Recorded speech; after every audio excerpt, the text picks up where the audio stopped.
À l'heure actuelle, les connaissances scientifiques nous permettent d'affirmer que les cétacés sont des êtres intelligents, conscients d'eux-mêmes, dotés de culture, qui vivent au sein de structures sociales et familiales très évoluées. Il est de plus en plus évident que ces animaux souffrent d'importants problèmes de santé et de bien-être en captivité.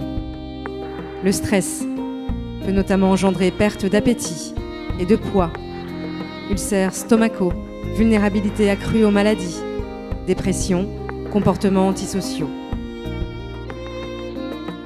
Un dauphin libre peut nager jusqu'à 100 km par jour, plonger jusqu'à plusieurs centaines de mètres de profondeur et tisse des liens à vie avec ses congénères. Il est donc impossible de reconstituer son environnement en captivité et de respecter ses besoins physiologiques, psychiques et sociaux. L'espérance de vie des grands dauphins captifs est considérablement réduite par rapport à celle de leurs homologues sauvages. Et cette différence de longévité est encore plus marquée chez les orques, captives ou sauvages.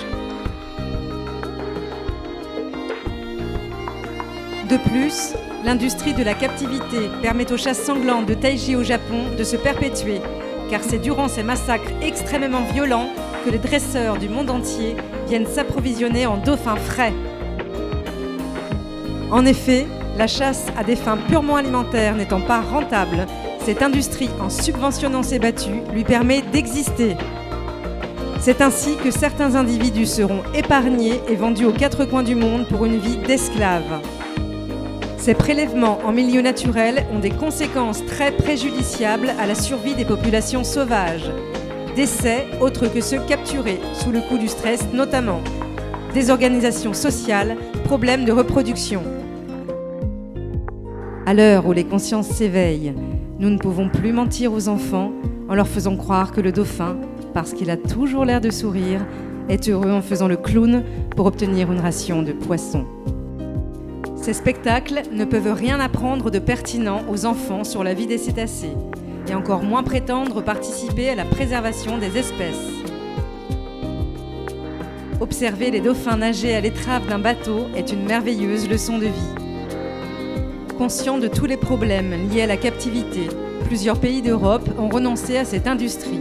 Et récemment, l'Inde a officiellement reconnu le statut de personne non humaine aux dauphins.